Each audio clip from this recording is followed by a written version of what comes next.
Tiago, ao serviço de Deus e do Senhor Jesus Cristo, saúda as 12 tribos de Israel espalhadas por diversas partes do mundo. Meus irmãos, considerem-se felizes, quando tiverem de passar por diversas provações. Porque se a vossa fé for postas à prova, tornar-se-á mais perseverante. Que ela resista pois até ao fim, e assim a vossa formação se completará, com uma conduta íntegra, e serão maduros espiritualmente. E se alguém tem falta da sabedoria necessária, peça a Deus, que está sempre pronto a dar generosamente, sem a menor censura, e lhe será dada. Mas que esse pedido seja feito com fé, na certeza da resposta. Porque quem se dirige a Deus duvidando é semelhante às ondas do mar levadas pelos ventos, lançadas de um lado para o outro. Uma pessoa assim é indecisa e instável, e inconstante em todos os seus atos. Não pense, por isso, que receberá alguma coisa do Senhor. Quanto aos crentes de condição social mais humilde, sintam-se contentes porque Deus os tem exaltado. Por outro lado, o rico deve sentir-se animado quando o Senhor o reduz à sua justa condição humana, pois ele passará como a flor do campo. Quando o sol aquece na força, ela seca e cai, e a sua beleza desaparece. Assim são os ricos no seu luxo. Feliz é aquele que resiste à prova, porque depois receberá a coroa da vida que o Senhor promete aos que o amam. Que ninguém, perante a tentação, diga que é Deus quem o está a tentar. Porque Deus não está sujeito à ação de mal e, por isso, nunca poderia tentar ninguém. Quando uma pessoa é tentada, são os seus próprios desejos maus que a seduzem. Depois, essa maldade, se lhe cedemos, gera o pecado que, por sua vez, produz a morte. Portanto, não se deixem enganar, queridos irmãos. É de Deus que nos vem tudo o que é bom e perfeito. Ele que é o Criador de toda a luz e nele não há sombra, nem mudança. E foi por um ato da sua vontade que nos fez renascer, por meio da palavra da verdade, e nos tornamos os primeiros frutos da sua nova criação. Saibam isto, irmãos, é melhor ouvir muito e falar pouco e também ser lento a irritar-se. Porque não é com a irritação que se cumpre a justiça de Deus. Por isso, desembaraçem-se de tudo o que é sujo e mau e recebam, com um espírito dócil, a palavra que foi semeada nos vossos corações e que pode salvar as vossas almas. Cumpram, efetivamente, o que a palavra vos diz e não se limitem a ouvi-la. De outra forma, correm o risco de se iludirem. Porque quem se contenta em ouvir a palavra de Deus e não procura pô-la em ação é como alguém que se observa ao espelho. Assim que se afasta, esquece-se de como era a sua imagem. Aquele, porém, que presta atenção à lei perfeita de Deus, que nos torna livres, não sendo um ouvinte que facilmente esquece, mas que cumpre o que esta lhe diz, esse será feliz naquilo que faz. Se alguém diz ser religioso, mas não é capaz de travar a sua língua, engana-se a si mesmo. A sua religião não lhe vale de nada. A verdadeira religião, aos olhos de Deus, pura e sem falhas, consiste em amparar os órfãos e as viúvas nas suas tribulações. Consiste também a não se deixar influenciar pela corrupção do mundo. Meus irmãos, a fé em nosso Senhor Jesus Cristo, Senhor da Glória, é incompatível com atitudes de parcialidade em relação às pessoas. Se, no vosso local de reunião, entrar uma pessoa muito bem vestida e com joias nos dedos, e ao mesmo tempo chegar alguém que é pobre e mal vestido, se, considerando a aparência vistosa do primeiro, lhe derem preferência, dizendo-lhe para se sentar no lugar de mais destaque, e se disserem ao pobre para ficar mesmo de pé num canto da sala, não estarão a estabelecer diferenças e a fazer juízos determinados por pensamentos condenáveis? Ouçam, queridos irmãos, Deus tem escolhido gente pobre nesta terra para serem ricos na fé, garantindo-lhes a entrada no reino do céu, que Deus prometeu aos que o amam. Mas daquela maneira desonraram o pobre.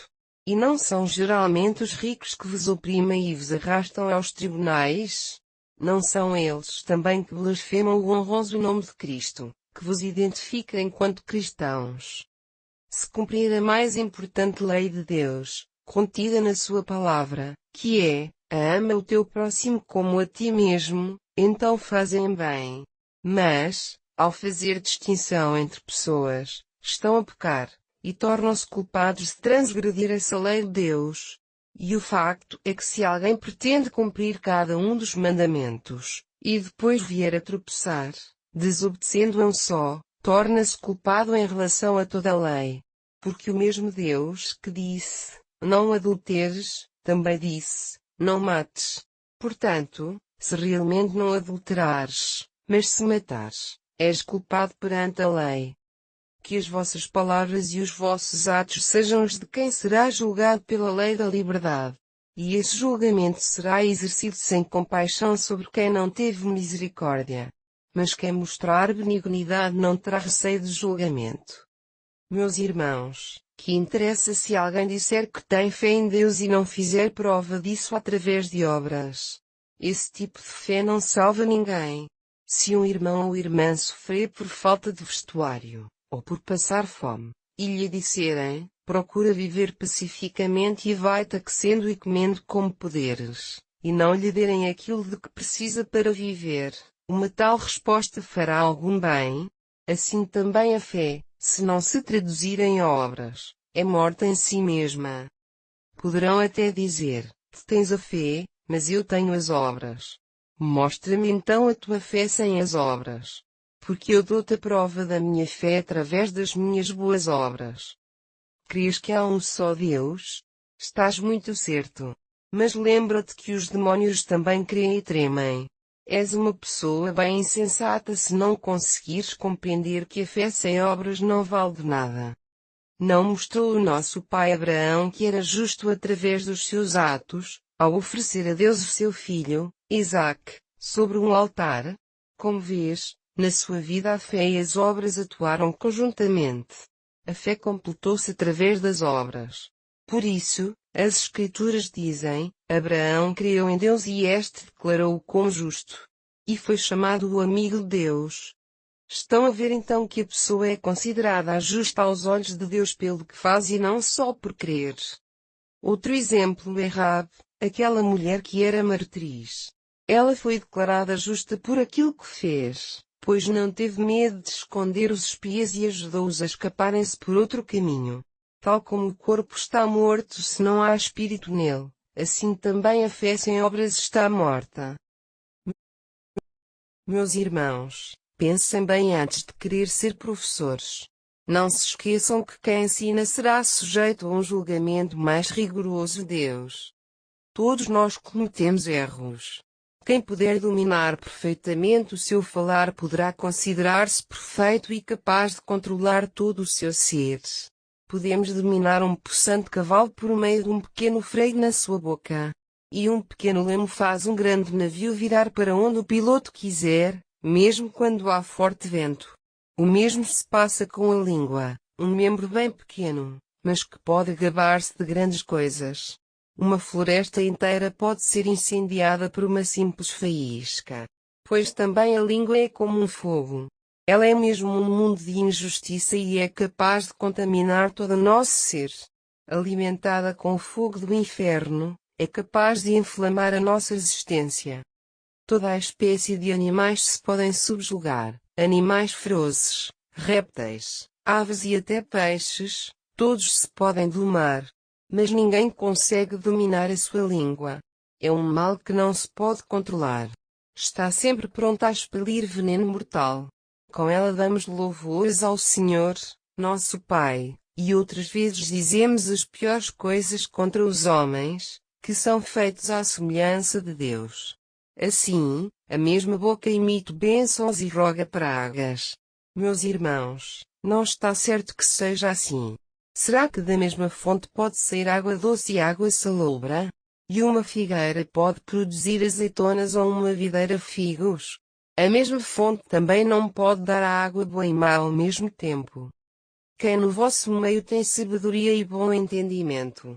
então que o mostre pela sua conduta e através da sua maneira de ser sensata e humana.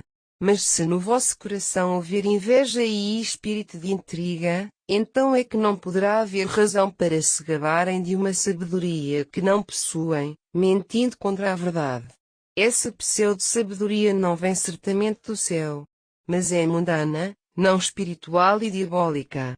Porque onde houver inveja e de rivalidade aí há de, certamente, reinar a discórdia, e tudo o que possa existir de mal. Contudo, a sabedoria que vem de Deus é, acima de tudo, isenta de toda a maldade. Além disso, é amante da paz, sóbria, tolerante e compreensiva, cheia de misericórdia e de boas ações, imparcial e sem hipocrisia. Aqueles que promovem a paz estão como que a lançar sementes que darão como fruto a justiça. De onde vêm as guerras e os conflitos entre vocês? Não vêm justamente das paixões que no vosso ser se confrontam? Cobiçam, mas não alcançam.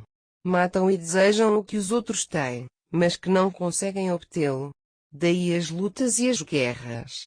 Não têm porque não pedem a Deus? Ou então, quando pedem, não recebem, porque fazem-no com más intenções, pedem com o fim de satisfazer os vossos apetites. Vocês são desleais como adúlteros. Não veem que gostar do mundo é estar contra Deus? Quem quiser ser amigo do mundo torna-se inimigo de Deus. Ou julgam sem razão aquela escritura que diz que o Espírito que Ele colocou dentro de nós tem ciúmes? Por isso, tanto maior é o seu auxílio. E também está escrito que Deus opõe-se aos orgulhosos, mas favorece os humildes. Sujeitem-se, pois, a Deus, resistam ao diabo e ele fugirá de vocês. Cheguem-se a Deus e ele se chegará a vocês. Lavem as mãos da maldade, pecadores. E aqueles cuja vida não está decididamente com Deus, revejam os vossos intentos. Pensem na vossa miséria moral e lamentem o que fizeram, arrependidos. Que o vosso riso se transforme em tristeza e a vossa alegria em choro. Humilhem-se perante o Senhor que Ele vos elevará. Irmãos, não falem mal uns dos outros. Quem fala mal de um irmão é como se fosse seu juiz. Coloca-se no lugar da lei e está também a criticá-la. E se criticas a lei, já não estás a segui-la, mas a substituí-la como juiz. Só Deus, que fez a lei, tem poder para nos julgar, para nos salvar ou para nos condenar. Portanto, quem és tu que julgas o teu próximo? E quanto àqueles que dizem, hoje ou amanhã iremos a tal e tal sítio e aí passaremos um tempo, e negociaremos e ganharemos, como é que sabem o que vai acontecer amanhã? A vossa vida não passa de um vapor que se forma e logo se esvai. O que deveriam dizer é, se o Senhor quiser, e se estivermos vivos, haveremos de fazer isto e aquilo. Em vez disso, continuam a orgulhar-se das vossas capacidades, esquecendo-se de que essa segurança orgulhosa é um mal. Quem sabe fazer o bem e não o pratica está a pecar. E agora vocês, os ricos, deviam chorar e lamentar-se por causa das desgraças que hão de vir às vossas vidas. As vossas riquezas apodrecem de inutilidade. A vossa roupa vai sendo comida pela traça. O vosso ouro e a vossa prata são corroídos. As próprias riquezas em que confiavam consumirão como fogo a vossa carne. Os bens que têm acumulado serão evidências contra vocês nos últimos dias. Não pagaram o salário justo aos que trabalharam nas vossas terras. O protesto desses trabalhadores soube até aos ouvidos do Senhor dos Exércitos. Tem vivido aqui na terra no meio do luxo e na satisfação dos vossos próprios desejos.